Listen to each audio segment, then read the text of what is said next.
I am Ethan, 32 years old. For 2 agonizing years, I silently funded my parents' entire lifestyle, paying every single utility bill to keep their comfortable suburban existence afloat, while they treated me like a dirty family secret. And my reward? Just days before my mother's milestone birthday, my own father called to ban me from the house, telling me that I was a complete embarrassment and that if I dared to show up, I should never call him my father again. He did it so my golden child brother could impress his new, high-status fiancée without my supposedly pathetic presence ruining their perfect family aesthetic. They thought they could humiliate me and discard me like trash while still treating my bank account like their personal college fund. But there was one massive detail they did not know. The high-powered tech company that this new fiancée worked for? The company my family was practically bowing down to? I built it. I was her boss.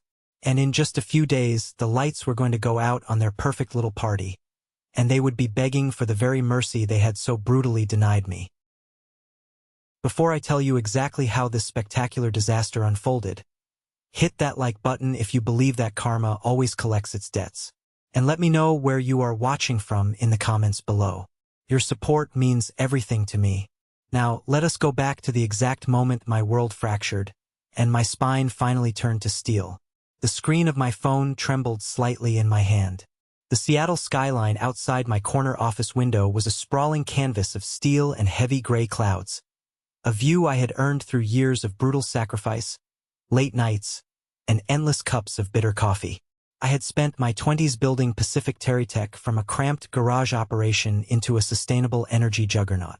But right then, sitting in the absolute silence of an empty executive floor, surrounded by the trappings of immense corporate success, it all felt entirely worthless.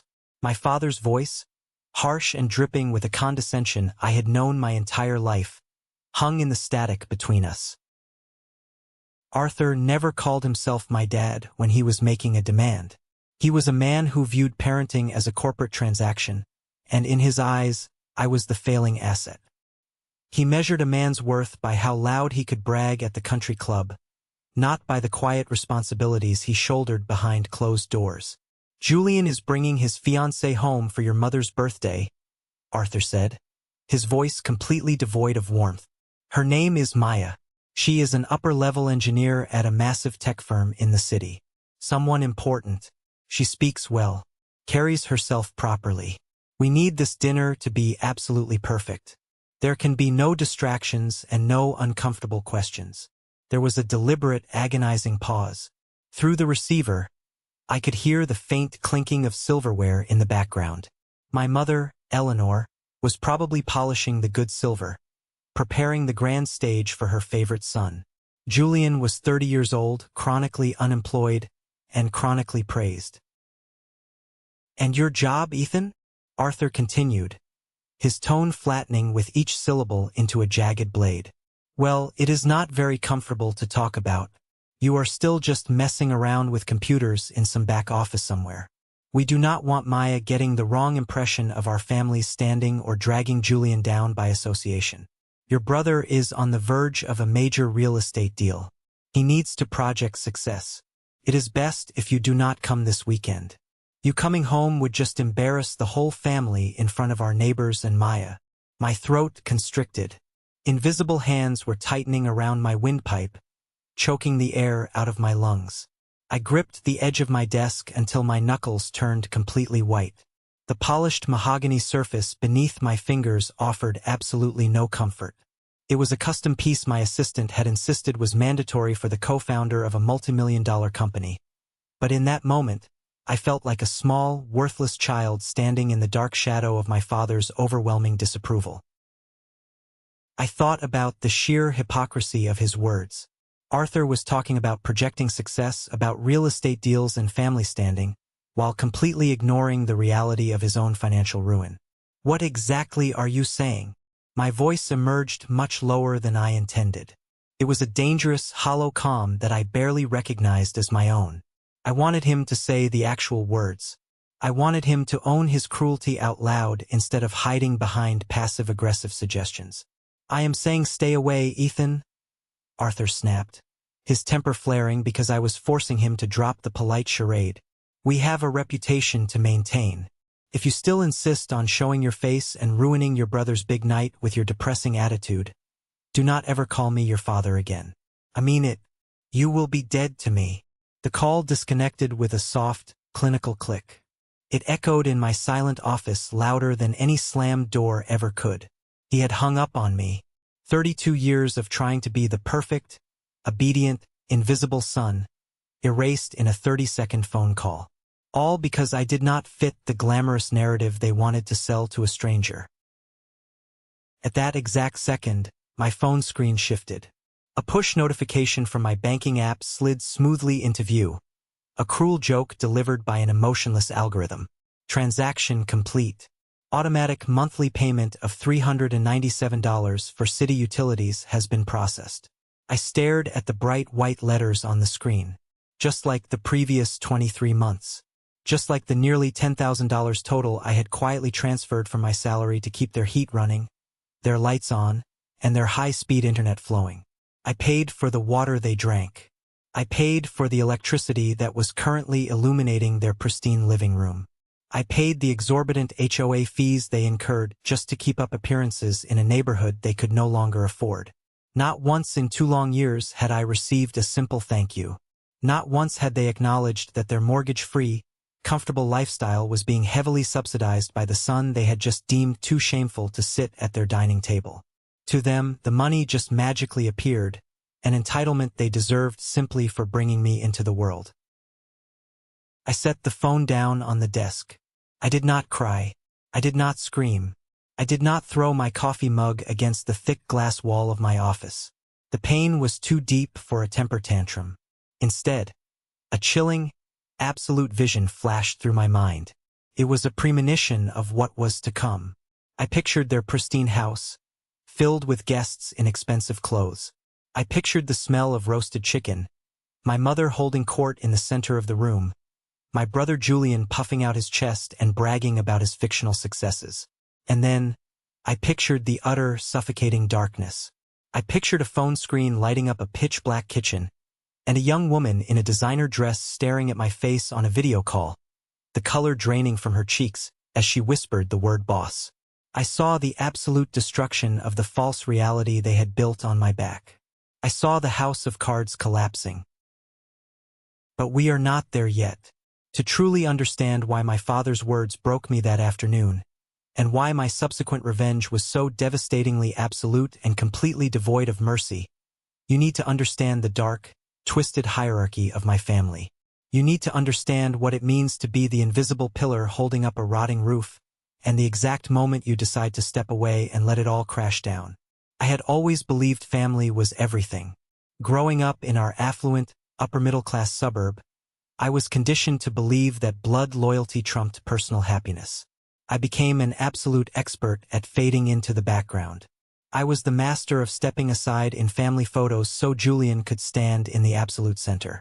I was the one who ate the burnt piece of toast, who quietly handled the tedious household chores, who fixed the broken lawnmower while my younger brother basked in the blinding, unyielding spotlight of my parents' adoration.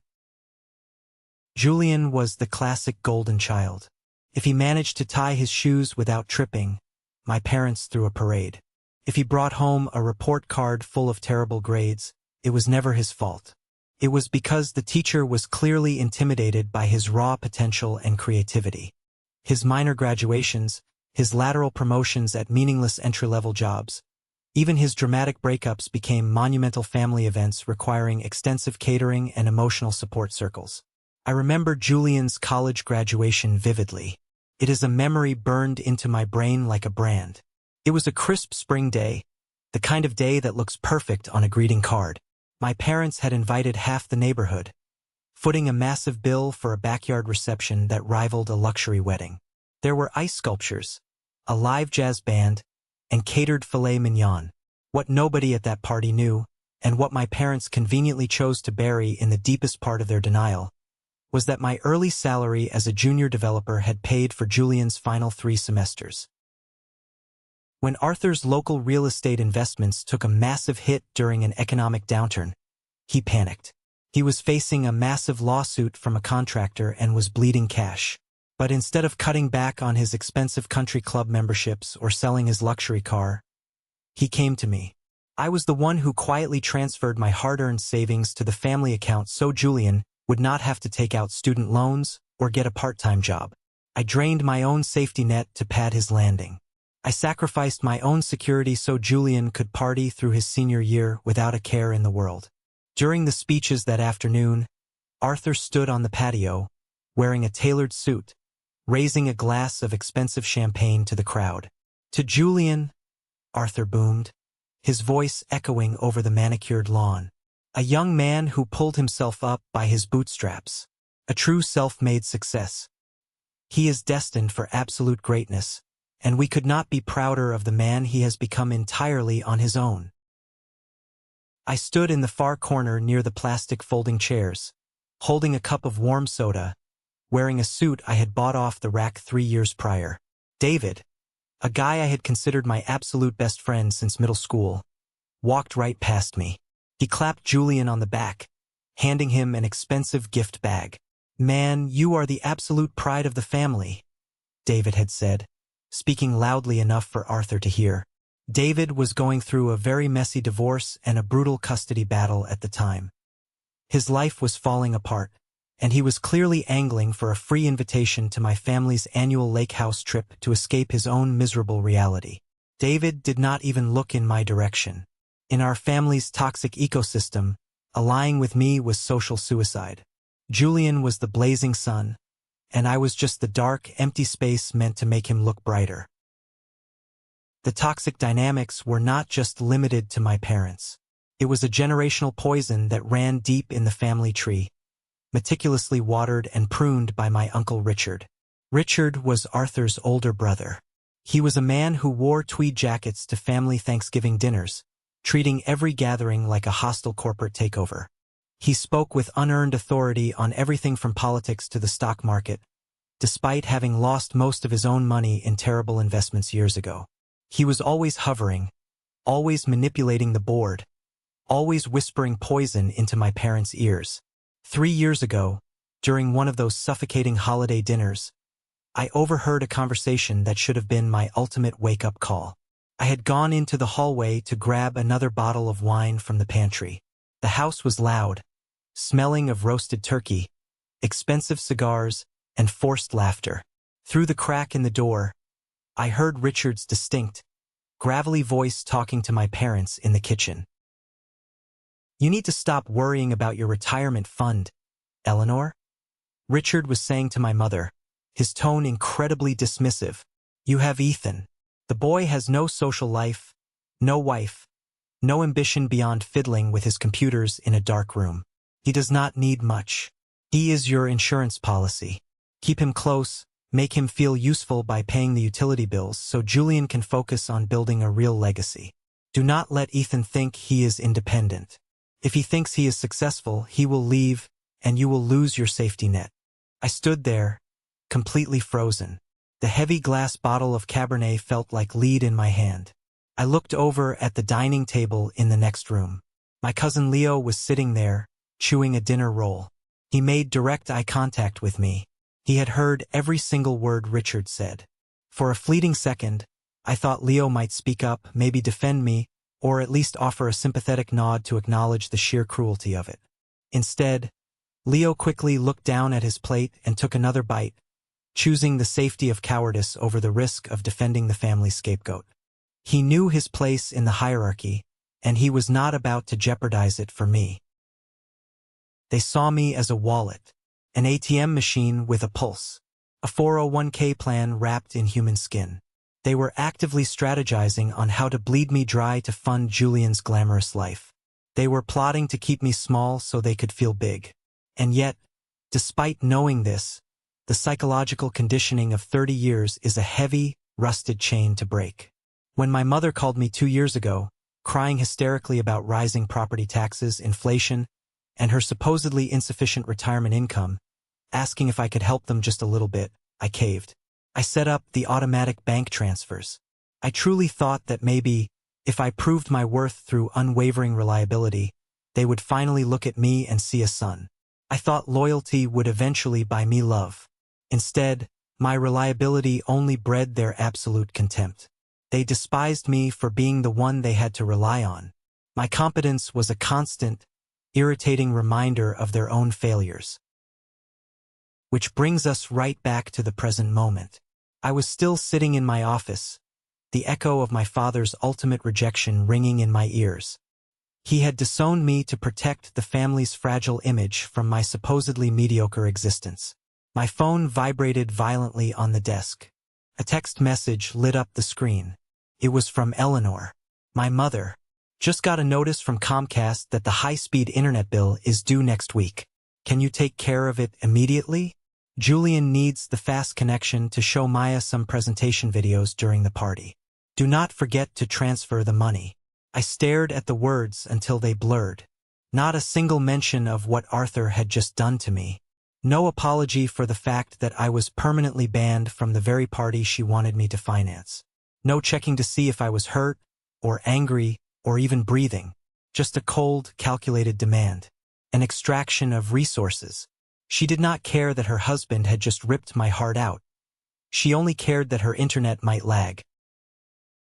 Something inside me snapped right then and there. But it was not a loud, chaotic break. It was not a fiery explosion of rage. It was a quiet, profound crystallization. The grief, the desperation, and the pathetic yearning for their approval froze into a massive glacier of absolute, unyielding clarity. I had spent my entire adult life trying to buy a seat at a table where the chairs had been removed on purpose. They did not just want my money. They wanted my total submission. They wanted the comfort of my financial support coupled with the absolute luxury of treating me like dirt on their shoes. I picked up my phone. My fingers did not tremble anymore. The frightened boy who craved his father's approval was dead. The man who built a tech empire was finally waking up, and he was not going to write another check for his own abuse. I opened my banking app. The interface was sleek, clinical, and completely detached from the emotional bloodbath of my family life. I navigated directly to the Scheduled Transfers tab. There they were. The financial lifelines of the house that had just exiled me. The invisible strings that had kept me tied to their toxic circus. City Power and Light. Auto Pay Active. Municipal Water District. Auto Pay Active. Comcast High-Speed Internet. Auto Pay Active. I selected the first one. A sterile prompt popped up on the screen. Are you sure you want to cancel this recurring payment? Yes, I whispered to the empty room. I hit confirm. Then I moved to the next one. And the next. Within 60 seconds, I completely severed the financial artery I had been keeping wide open for 2 long years. I did not do it out of an impulsive need for petty revenge. I did it out of pure, uncompromising self-preservation. They had taken my childhood, my self-esteem, and my rightful place in the family hierarchy. But they were not going to take my dignity. Not anymore. I was cutting the cord. A gentle knock on the heavy glass door pulled me from my thoughts. Clara, my executive assistant, pushed the door open. She was holding a stack of legal folders and a digital tablet. Clara had been with me since Pacific Terrytech was just a scrappy startup operating out of a cramped, poorly ventilated co-working space. She was fiercely loyal, relentlessly organized, and completely oblivious to the pathetic dynamic of my family life. She only knew the Ethan who commanded boardrooms, not the Ethan who cowered before his father. Ethan, she said, tapping her tablet with a stylus. The legal team finalized the patent paperwork for the new solar initiative. We also got the final settlement documents for that corporate lawsuit from last quarter. We won definitively, and Mr. Sterling's office just confirmed his attendance for the board meeting on Thursday. He is extremely excited about your Q3 projections and the upcoming promotion cycle for the engineering department. Mr. Sterling was a billionaire venture capitalist and our primary investor. He was a man who commanded boardrooms with a mere whisper and terrified seasoned corporate executives. Yet, when he spoke to me, it was with absolute respect. To the corporate world, I was a visionary. I controlled the massive salary structure of hundreds of employees. To my family, I was a stain they needed to scrub out before company arrived. The stark contrast between my professional reality and my personal nightmare was enough to induce severe whiplash. "Thank you, Clara," I said, my voice steadying, anchoring myself in the reality of my success. "Leave the patent files on the desk and push my 3 o'clock meeting with Marcus to tomorrow morning. I need some time to review the data." Clara frowned slightly, her professional mask slipping just a fraction. Marcus was a rival board member, a corporate shark who constantly tried to undermine my authority. He was always waiting for me to slip up so he could push his own agenda and steal the credit for my team's hard work. Usually, I engaged with Marcus immediately, fighting tooth and nail in meetings to protect my team and my vision. "Are you sure?" Clara asked, hesitating. "Marcus has been aggressively pushing for the budget reallocations all morning. Giving him silence right now might make him think you are backing down." I looked out at the rain beginning to streak the Seattle skyline, thinking of my father's arrogant demands. "Let him think whatever he wants, Clara. Silence is not weakness. Sometimes it is just letting the other person walk blindly into a brick wall of their own making. I am done fighting battles that do not serve me." That philosophy became my impenetrable armor for the next 2 weeks. The silence from my end towards my family was absolute. I did not reply to my mother's demanding text message about the internet bill. I did not call Arthur to argue, to scream, or to plead my case. I simply vanished from their radar, becoming a ghost in my own life. I focused entirely on the upcoming merger, burying myself in spreadsheets and strategic planning. But the real world does not operate on emotional silence. It operates on rigid billing cycles and late fees. 5 days after I canceled the payments, the first automated warnings started rolling into their pristine suburban house. I knew this because my father actually left a voicemail. I sat in my car in the underground parking garage of my building, listening to it through the Bluetooth speakers. "Ethan?" Arthur's voice boomed through the car, irritated and intensely impatient. "The power company sent some ridiculous automated call about a missed payment. You need to fix whatever glitch is happening with your bank account right now. Call your bank. Handle it today. We have a lot of preparations for your mother's party, and I will not have you ruining it with your complete incompetence." There was no concern in his voice, no reference to our last conversation where he explicitly told me not to call him Dad. Just an order barked to a subordinate. He genuinely believed that even after disowning me, I was still legally and morally obligated to pay his light bill. I deleted the voicemail before he even finished the sentence. I shifted the car into drive and left the garage. By day 10, the tension was simmering rapidly, though I remained entirely removed from the blast zone. I was in the middle of reviewing a massive commercial real estate lease for our new research and development facility when my personal phone buzzed. It was David, my old so-called friend who had spent years kissing the ground Julian walked on. I almost ignored it, but morbid curiosity won out over my discipline. I answered the call. "Hey, Ethan. Long time no see, man," David said. His voice was dripping with that fake, forced camaraderie people use when they desperately want a massive favor. "What do you want, David?" I asked, skipping the pleasantries entirely. I had no patience for small talk with a traitor. He chuckled nervously, clearly thrown off by my coldness. "Wow, straight to business. Look, I was just talking to Julian. He is hyping up this huge dinner party for your mom this weekend. Said his new girl, Maya, is coming. He was telling us all about her at the sports bar last night." "Good for him," I said, my eyes scanning a complex liability clause on the contract in front of me. "Yeah, well," David lowered his voice, dropping into a conspiratorial whisper, relishing the toxic gossip. "He was saying some pretty harsh stuff about you, man. I thought you should know. We are old buddies, right? I got your back. Spit it out, David. I do not have all day. Julian told Maya that you are entirely unemployed.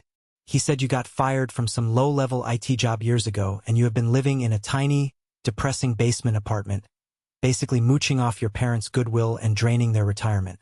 He told her they try to include you out of pity, but you are too embarrassed by your own massive failures to show your face at family events. He made you sound like a total parasite, man. I stopped reading the contract. My expensive pen hovered motionless over the thick paper. Julian had not just asked for me to be excluded. He had actively crafted a malicious, highly detailed fictional narrative where I was a pathetic loser, a failure who had to be hidden away so his glittering, fabricated life would not be tarnished by my mere presence. He was standing directly on my shoulders, using my hard-earned money to fund the very roof over his head, while simultaneously digging a deep grave for my reputation. He said that. I asked softly, the ice in my veins thickening into steel. Yeah, man? David sounded almost gleeful, feeding off the drama. He said you are the family's biggest regret. Anyway, I just thought it was messed up. Hey, you think you could put in a good word for me at that company you do data entry for? My divorce lawyer is bleeding me dry, and I am looking for a shift change to cover the alimony. No, David, I cannot, I said, and hung up the phone without another word. I tossed the device onto the desk. The sheer, unadulterated audacity of it was breathtaking. They were not just careless with my feelings. They were actively, strategically malicious. Julian was spinning a massive web of lies to impress a woman who, entirely unbeknownst to him, reported directly to my executive team. I leaned back in my leather chair, looking up at the ceiling. The storm was not just coming anymore. It was already here, and I was going to open the floodgates and let it wash them all away. They wanted to play a game of appearances. I was about to show them reality. The day of my mother's birthday finally arrived. It was exactly 3 weeks since Arthur had commanded me to never call him my father again. Outside my office window, a classic, brutal Seattle storm was brewing. The sky was the color of bruised iron, and heavy, aggressive raindrops were tracing jagged paths down the thick, soundproof glass. The weather perfectly matched the atmosphere inside my mind. Turbulent, dark, but firmly contained behind an unbreakable barrier of logic and control. I was the only one left on the executive floor. It was 4:30 in the afternoon. I sat at my desk, an untouched cup of black coffee cooling rapidly beside my keyboard. I was not working. I was not reviewing pending lawsuits or analyzing stock trends. I was simply waiting. I was sitting in the eye of the hurricane, waiting for the walls to collapse on the people who built them. I knew their schedule intimately. I knew the precise rhythm of my mother's extravagant parties. The caterers, paid for by the money they saved from not paying their own light and water bills, would be setting up the elaborate buffet right now. Julian would be pacing the living room, adjusting his expensive tie, aggressively rehearsing whatever lies he was going to feed Maya about his fictional real estate successes. My mother would be lighting the decorative, imported candles on the dining table, entirely unaware that very soon, those candles would be their only source of light in the house. At exactly 4:45, my phone screen lit up in the dim office. Eleanor, Mother. I watched it vibrate silently on the solid mahogany wood. It buzzed its desperate, pathetic little dance until it stopped. A missed call notification appeared on the lock screen. 10 seconds later, it rang again. Arthur. Father. I let it ring. I picked up my coffee cup, rotating the warm ceramic slowly between my palms, feeling the heat seep into my skin. The hollow calm inside my chest was vast and profound. For 30 years, a call from my father would have sent a massive spike of adrenaline straight into my heart. I would have scrambled to answer the phone, terrified of his towering anger, desperate to appease him at any cost. I would have apologized for things I never even did. Now, it was just meaningless pixels flashing on a screen. Then came the text messages. They did not arrive one by one. They arrived in a frantic, overlapping barrage of utter panic. From Mom, at 4:52 p.m., Ethan, the power just went out. The entire house is completely dark. The caterers cannot use the ovens to heat the food. What is wrong with your bank account? Fix it now. We have guests arriving in 20 minutes. From Julian, at 4:54 p.m. What the hell is your problem, dude? Maya is going to be here any second and the internet is down. I need the Wi-Fi for the smart home lighting and the background music. Pay the damn bill. Stop being a useless loser and do something right for once. From Mom, at 4:58 p.m., Ethan. The water pressure just dropped to 0. The toilets will not flush. We have 30 people coming over. Answer your phone right now. You are ruining my birthday. I will never forgive you for this. I read each message as it populated on the lock screen. They were furious, panicking, unraveling violently at the seams.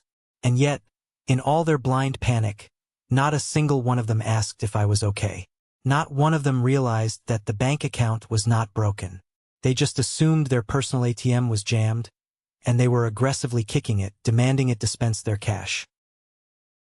By 5:15 p.m., the extended family had been officially drafted into the war. My phone was vibrating off the desk.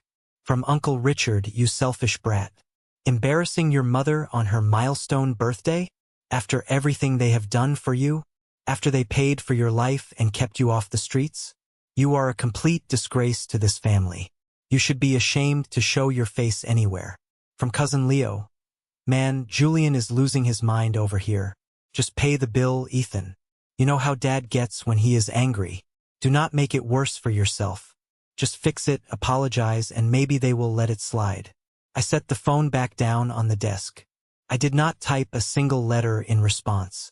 There was absolutely nothing left to explain, no defense I needed to mount. I had spent a lifetime explaining myself to people who had firmly decided to misunderstand me before I even opened my mouth. They always chose the louder voice, the more convenient lie, over the quieter, harder truth. I sat there in the silence of my multi-million-dollar office, watching the city lights begin to flicker on through the relentless rain. In that moment, looking at those hateful messages, I realized a fundamental truth about abuse disguised as family obligation. They were not calling me because they missed their son or their brother. They were calling me because the mule had finally dropped the heavy plow, and there was no one left to drag their entitled weight through the mud. The storm had officially made landfall in their pristine suburban living room. They were drowning in the dark, surrounded by the wreckage of their own unparalleled arrogance and greed. The facade was cracking wide open, but the true devastation had not even begun, because the phone was about to ring one more time, and this time the camera was going to be on. The truth was about to step into the light, and there would be nowhere left for them to hide. I thought the worst was over. I was so incredibly wrong. The relentless vibration of my phone finally shattered the heavy silence of my office. It was not another frantic text message or an angry automated alert from a utility company. It was a video call. I glanced at the screen, expecting to see Arthur's furious face ready to berate me. Instead, the name that flashed across the glass was Aunt Sarah. Aunt Sarah was my mother's younger sister, and quite frankly, the only member of my extended family who possessed a shred of human decency. She was the one who used to sneak me extra slices of pie at Thanksgiving when Arthur decided I had eaten enough. She was the one who actually asked about my interests, rather than interrogating me about my salary or why I was not as successful as Julian. She used an outdated, incredibly clunky video chatting app that only she and I still kept on our phones. I took a deep breath, adjusting my posture in my leather chair, and accepted the call. The screen flickered, struggling to connect through the heavy Seattle storm, before finally resolving into a chaotic, dimly lit scene. Aunt Sarah's face appeared, partially obscured by the warm, flickering yellow light of a decorative candle behind her. I knew that kitchen intimately. I knew every single cracked tile near the baseboards, every squeaky cabinet door, the exact spot on the granite counter where my mother prepared her extravagant, overpriced meals. But tonight it looked entirely different. It looked like a war zone. The pristine, upper-middle-class illusion had been completely stripped away by the absolute darkness. "Ethan, honey," Aunt Sarah said. Her tone was gentle, probing, completely lacking the venom that had infected the rest of the family's messages. "Are you okay? It is absolute madness over here." I met her eyes through the digital screen. I could see the genuine concern etching lines around her mouth. "I am fine, Aunt Sarah. Just finishing up some work at the office." Behind her, the room was a symphony of chaos. I could hear the catering staff arguing in hushed, panicked tones about ruined hors d'oeuvres. I heard the unmistakable sound of my mother weeping dramatically, playing the ultimate victim. "You are not going to pay for it, are you?" Sarah asked quietly, leaning closer to her phone so the others would not hear. She did not accuse me. She just wanted to understand. "You know, Auntie," I said, my voice steady, carrying an icy resolve that surprised even me. "It was Arthur who told me not to come tonight. He called me explicitly to tell me that my presence would be a humiliating stain on Julian's big introduction. He said if I insisted on showing up to the party I have been funding for 2 years, I should never call him my father again. So, I am simply respecting his wishes. I am no longer his son, and a stranger does not pay his utility bills." Sarah fell completely silent. Her eyes widened as the sheer cruelty of Arthur's actions registered. But before she could offer any words of comfort, the fragile peace of our call was violently interrupted. My mother's shrill voice cut through the background noise like a jagged knife. "Is that him? Is that the selfish little brat?" Eleanor pushed her way into the frame, her carefully styled hair slightly disheveled, her expensive mascara smudged from her theatrical tears.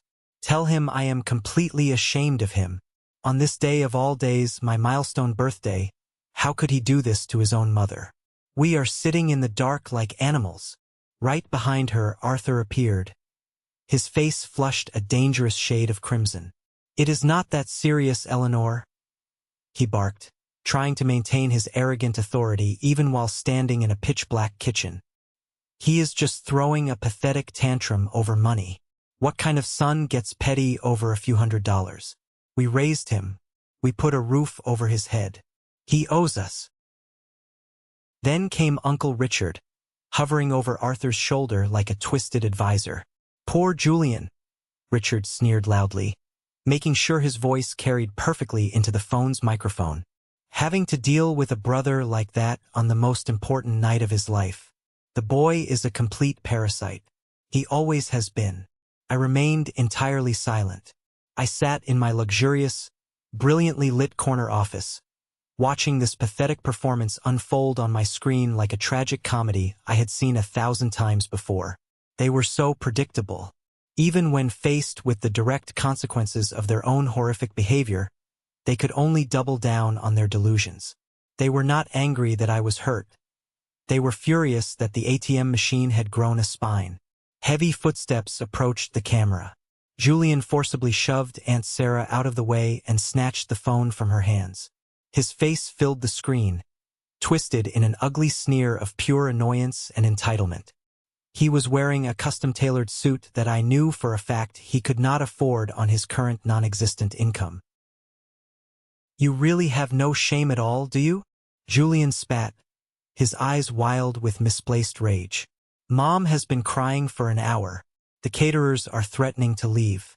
You are completely ruining my night. Maya is in the living room wondering why she is dating into a family of hillbillies who cannot even keep the lights on. Fix this right now, Ethan, or I swear to God." "Or you will do what, Julian?" I interrupted. My voice was not raised, but the absolute crushing weight of my tone stopped him dead in his tracks. "You will continue to lie to your fiancé about your fake real estate career? You will continue to pretend you aren't living off the money I send every single month?" Julian's face went pale for a fraction of a second before the arrogance returned. "You are just jealous," he hissed. "You are a sad, lonely loser who sits in a cubicle all day. You cannot stand that I am marrying a woman with actual class, a woman who makes a real salary. You are pathetic." I was about to end the call. I was about to press the red button and leave them to their dark, cold reality. But then, destiny intervened in the most spectacular, brutally satisfying way imaginable. Another face appeared at the very edge of the frame. It was a young woman. She had perfectly styled hair, flawless makeup, and was wearing a stunning, understated designer dress. She carried herself with the sharp, alert posture of someone who navigated high-stakes corporate environments for a living. She walked up behind Julian, placing a gentle hand on his shoulder, trying to soothe what she thought was just a minor family dispute over a blown fuse. "Julian, honey, is everything okay?" she asked softly. "Is the power company sending someone out?" Then her eyes drifted to the phone screen. I watched the exact millisecond her brain processed the visual information. I watched the casual, polite concern completely evaporate from her features. Her eyes locked onto my face. She looked at the expensive mahogany desk in front of me. She looked at the sprawling, panoramic view of the Seattle skyline behind me. A view that every single employee at Pacific TerryTech knew belonged to the elusive, brilliant co-founder on the top floor. The color drained from Maya's face so fast I thought she might actually faint. Her hand dropped from Julian's shoulder as if he had suddenly caught fire. Her lips parted, trembling slightly. "Mr. Ethan?" she whispered. Her voice cracked, a fragile sound of absolute terror and confusion. "Boss!" I froze. I instinctively gripped my phone tighter. I had known Maya worked for my company, but the sheer collision of my two completely separate worlds happening live on video was staggering. I studied her face, maintaining my emotionless, corporate mask. "Good evening, Maya," I said evenly. My voice was calm, authoritative, completely devoid of the pathetic desperation my family was used to hearing. The kitchen behind Maya went deathly silent. It was as if someone had sucked all the oxygen out of the room. I watched Aunt Sarah glance over her shoulder, her jaw dropping. I watched Arthur and Eleanor freeze like statues. "Wait," Julian said, looking back and forth between Maya and the phone, his arrogant sneer faltering into deep confusion. "What did you just call him, boss?" "Maya, what are you talking about? He does data entry. He is a nobody." Maya did not look at Julian. She kept her terrified, wide eyes locked onto my face on the screen, completely ignoring the man she was engaged to. She was a senior engineer who had just been recommended for a massive promotion. She knew exactly who held the keys to her career, her salary, and her future in the tech industry. "Julian," Maya said, her voice shaking violently. She straightened her posture, looking past the phone camera to the rest of my stunned family hiding in the shadows. "In case you actually did not know, I work at Pacific TerryTech. Mr. Ethan is the co-founder of the company. He is the CEO's right hand. He owns half the firm." Her statement cut through the dark, silent kitchen like a gunshot. It plunged the room into a stunned, breathless void. Julian's mouth opened and closed like a dying fish. He looked at me, then at Maya, then back at me.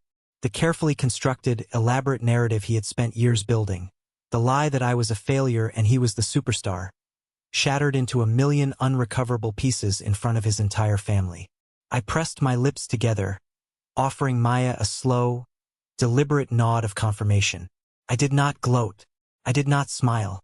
I just let the crushing weight of reality suffocate them. "I hope your big introduction goes perfectly, Julian," I said smoothly, my voice echoing in the dead silence of their dark house. "Enjoy the catering." And with that, I ended the call. I set the phone down on my desk. For the first time in 32 years, I leaned back in my chair, looked out at the storm raging over Seattle, and let out a long, deep breath. The massive, suffocating weight of invisibility, the desperate need for their approval, the agonizing pain of being the family scapegoat. It all completely lifted off my shoulders. They had finally seen me, not as the pathetic loser they desperately wanted me to be, but as the titan I actually was. Let's pause for a moment. Thank you for staying with me this far. You're truly amazing. Please help me by liking the video and commenting the number 1 below so I know you've been here with me until this point. This not only helps more people discover this story, but also lets me know that my experiences mean something to someone.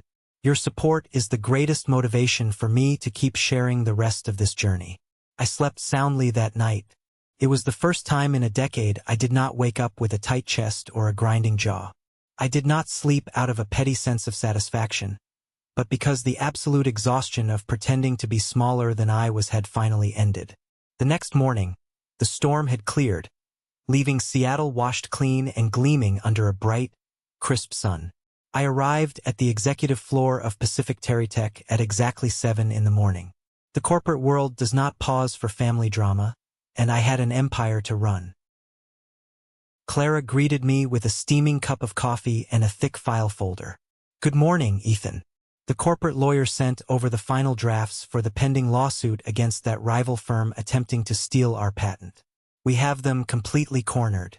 Also, the HR department needs your signature on the Q3 promotion and salary bump approvals for the engineering division." "Thank you, Clara. Leave the lawsuit file on my desk. I will review it before lunch," I said, taking a sip of the coffee. "And hold off on the engineering promotions for just an hour. I need to check my emails first." I walked into my office, the sunlight pouring through the massive windows, warming the mahogany desk.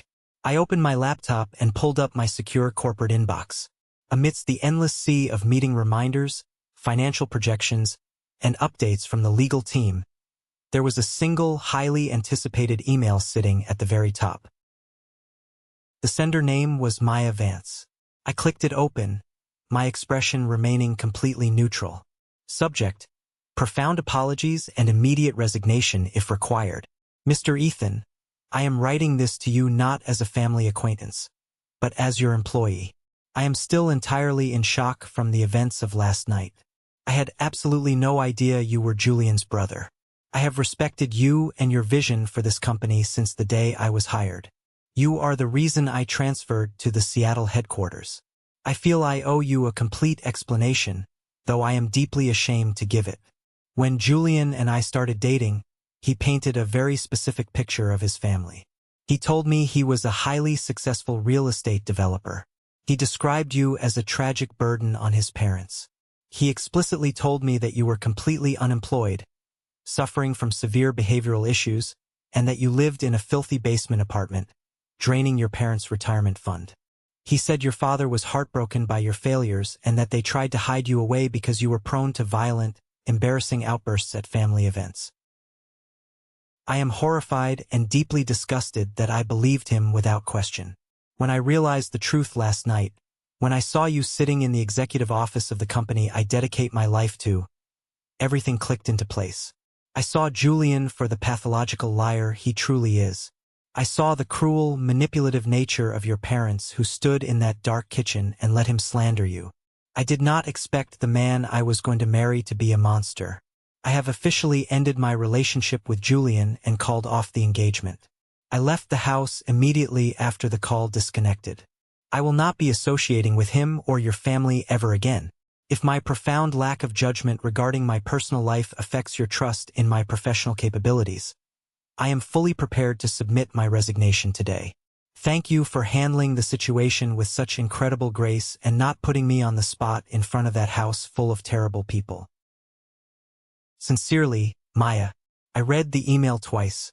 The absolute audacity of Julian's lies was staggering, but it was not surprising. He had fabricated an entire alternate reality where he was the wealthy savior and I was the miserable parasite. He had tried to build his entire future on the foundation of my manufactured destruction. I leaned back, steepled my fingers, and took a moment to process the sheer justice of the situation. Julian had wanted to impress Maya so desperately that he threw me under the bus. Completely unaware that he was throwing me under a bus I literally owned and operated. I pulled my keyboard closer and typed a measured, completely professional response. "Maya, your personal life is exactly that. Personal. I do not expect anyone to make life-altering decisions simply to stay in my good graces, nor do I punish my employees for being deceived by manipulative people outside of this building. You are a brilliant engineer, and your upcoming promotion is based entirely on your merit, your hard work, and your value to Pacific Terrytech. For the record, I strictly do not bring family matters into the workplace. This situation will not affect your salary, your career trajectory, or your standing at this firm. Do not submit your resignation. Take the day off if you need to manage your personal affairs, and I will see you at the R&D meeting on Monday. Best regards, Ethan." I hit send. No further elaboration was needed. Some things, once clarified by the harsh light of reality, require absolutely nothing more. Around 10 o'clock, while I was wrapping up a brutal strategy meeting with the department heads regarding our new corporate expansion. My personal phone began to vibrate violently in my pocket. I stepped out of the boardroom and looked at the screen. Julian. I declined the call instantly. I was not angry. I was not seeking a screaming match. I had simply reached my absolute limit of tolerating apologies that only miraculously materialized after a fake reality had been completely destroyed. Within 60 seconds, a massive block of text arrived. Julian, Ethan, please, you have to answer the phone. I am so sorry. I messed up. I was just trying to impress her and things got way out of hand. I did not mean any of those things I said. Maya packed her bags and left me. She will not answer my calls. She blocked my number. You are her boss. You have the power here. If you just call her and say something good about me, I know she will listen to you. Please, Ethan, ask her to come back to me. Do this one thing for your brother. I will do whatever you want.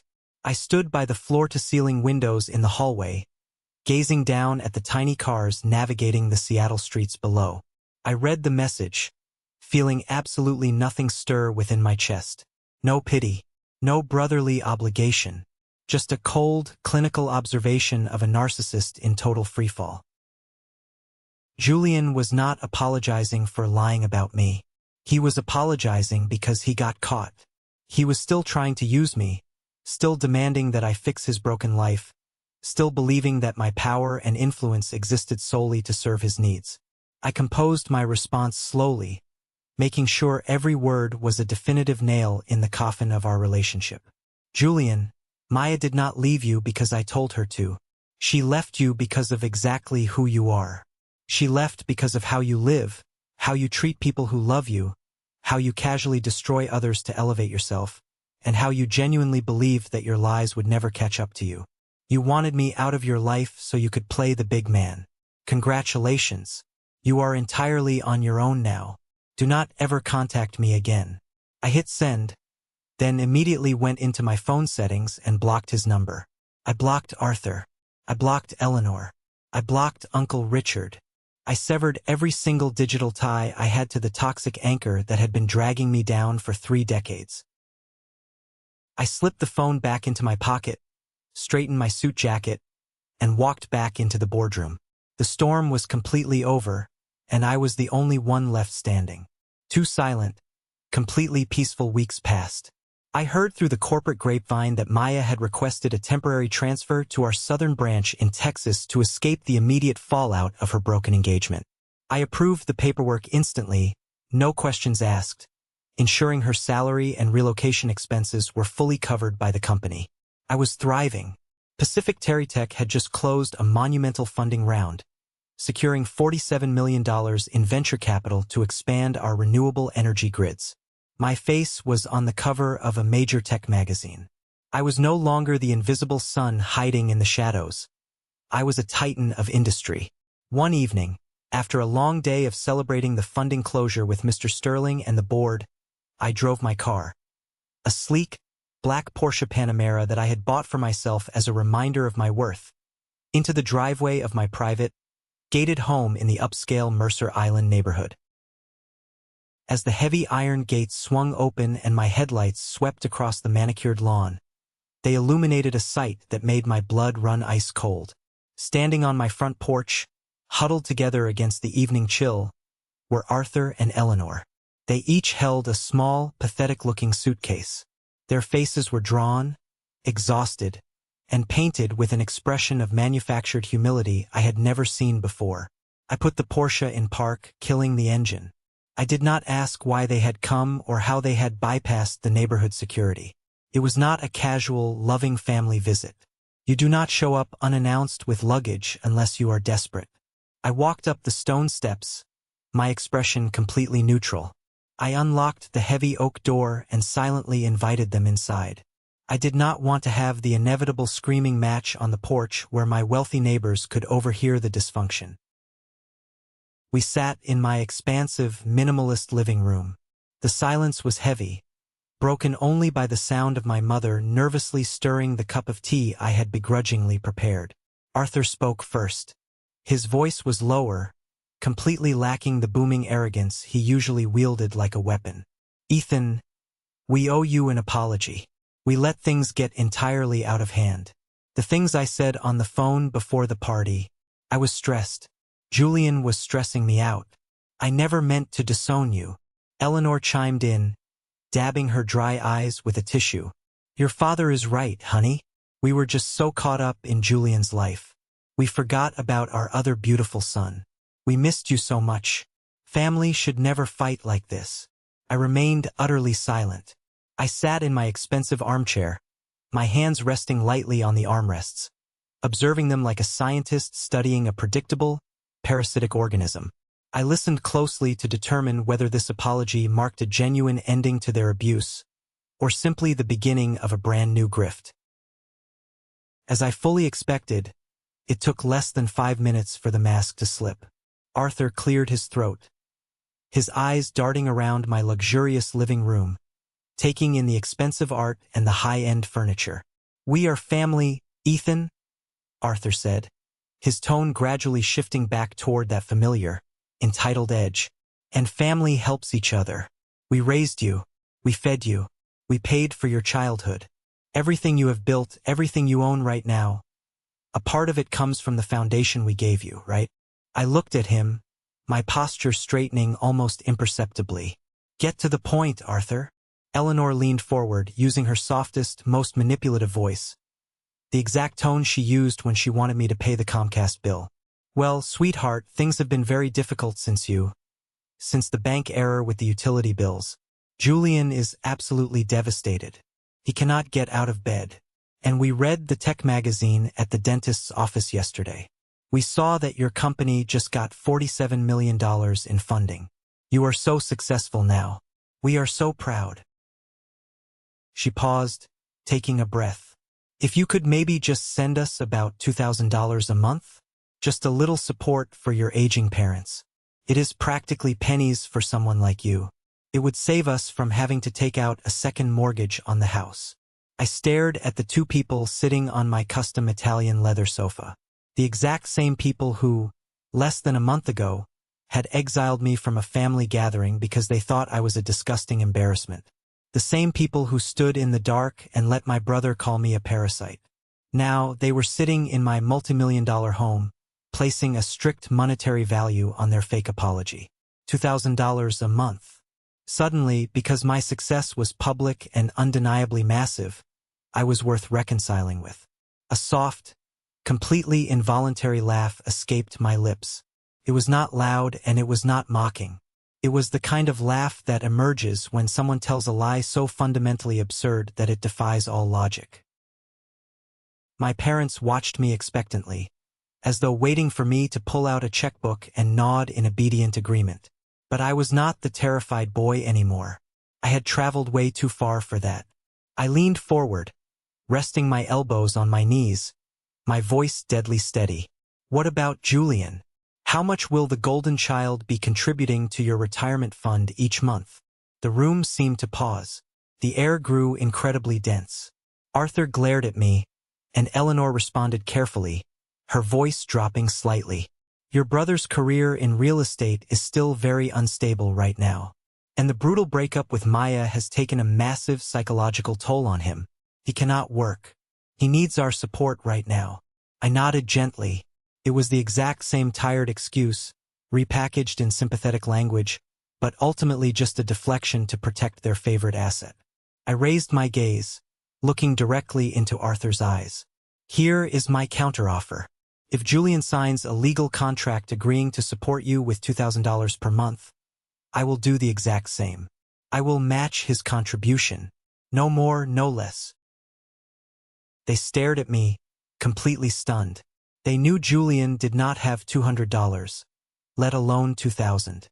"Or," I continued, my voice dropping to a whisper of pure steel, "if you want me to carry the full financial burden of your lives, I will need something in writing. I want my corporate lawyer to draft an irrevocable legal agreement confirming that you are signing the deed of your house over to me.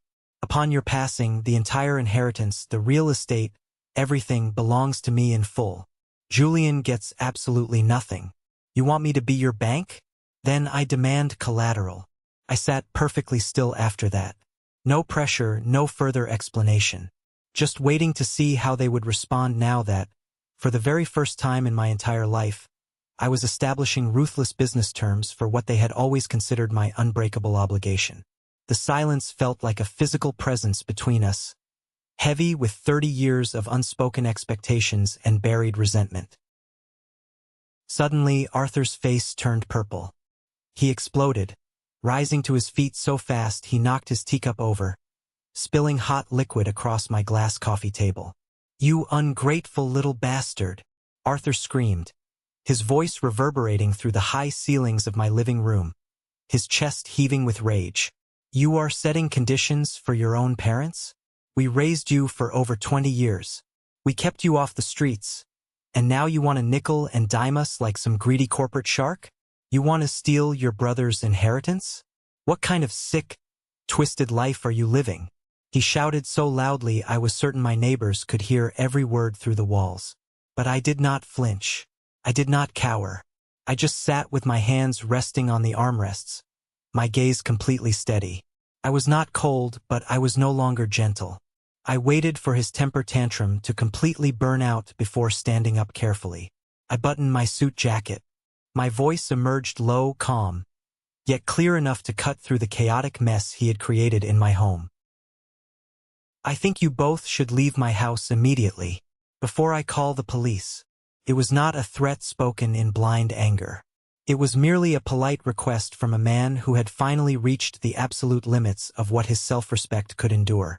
No one said anything else. Eleanor began to cry real tears this time, realizing the ATM was permanently closed. The only sound left was the pathetic dragging of their cheap luggage across my expensive hardwood floors, and the heavy thud of my front door closing behind them. A sound quieter than everything they had left unsaid, but infinitely more powerful. After they left, I stood at the massive window of my living room, watching them trudge down my driveway toward their aging sedan. I watched their taillights fade into the Seattle night, and I realized something profound. The familiar, deep ache in my chest, the heavy, suffocating knot of anxiety I had carried for 3 decades, had finally, completely dissolved. It has been 2 full years since that night. I have not seen them since. I kept their numbers blocked, I instructed Clara to screen all my corporate emails, and I completely cut the toxic cord that had kept me tethered to their dysfunction. I stopped reaching out and simply waited to see if they would ever try to contact me just to see how I was doing, without a financial motive attached. They never did. In those 2 years, there has been no phone call asking about my health, no birthday card in the mail, not even a simple text message asking if I am happy. The silence proved exactly what I had always feared, but desperately needed to know. I was never a son to them. I was simply a resource. And once the resource dried up, my existence ceased to matter. I heard through Aunt Sarah that the family structure collapsed shortly after they left my house. Without my monthly utility payments, Arthur and Eleanor were forced to downsize, selling the pristine suburban house to pay off the massive debts Arthur had hidden. Julian, unable to leech off his parents any longer, finally had to get a miserable entry-level job. He still blames me for ruining his life. Even David, the old friend who had so eagerly betrayed me, faced his own brutal karma. His messy divorce ended in a total disaster for him. He lost custody of his kids and was ordered to pay crippling alimony, proving that clinging to toxic people like Julian only drags you down with the sinking ship. I used to believe that with enough time, enough money, and enough patience, my family would magically change. I used to think I could buy their love by paying their bills. But I have realized the hard way that some people never change, especially those who refuse to acknowledge they are holding the knife. You cannot heal in the exact same environment that made you sick. And so I mourned them. I went through the emotional equivalent of a funeral for the parents and the brother I desperately wished I had, but never truly existed. Today I still live in Seattle. I still run Pacific TerryTech, pushing the boundaries of renewable energy and ensuring my employees, like Maya, receive the massive promotions and salaries they actually deserve. I move through my days with a lightness I never thought possible. The only difference is that I no longer allow myself to be an emotional ATM, ready to dispense my soul and be damaged in the name of twisted family obligation. I have begun building a completely new life, surrounded by a chosen family. I have built relationships with people who see me clearly for who I am. I have colleagues who value my brilliant ideas, friends who call just to check in, and Aunt Sarah who comes over every Sunday for dinner just to laugh and share a meal. I even have someone special in my life now, a woman who looks at me with genuine love and interest, rather than expectation and greed. If there is one massive, undeniable truth I have learned from this entire nightmare, it is that family is not a biological trap where people can demand your money, abuse your kindness, and call it love. Real family is where you are valued as a human being.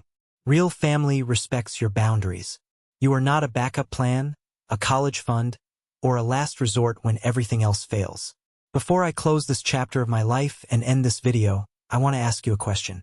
Was I wrong? Was I too harsh to refuse $2,000 a month to the aging parents who technically raised me? I used to believe that family could fix anything if you just tried hard enough. But after being treated like a disgusting stranger in my own home more times than I can count, I chose to stand up, break the cycle of abuse, and walk away. Was I too cold? Perhaps. Or perhaps I was finally learning to value my own life at exactly the right time. Have you ever faced something similar with your own family? Have you ever had to cut the cord on toxic people you were supposed to love? Share your story in the comments below. Let's build a community of survivors who know their worth. And don't forget to like and subscribe so you don't miss the next journey. Stay strong and never apologize for protecting your peace.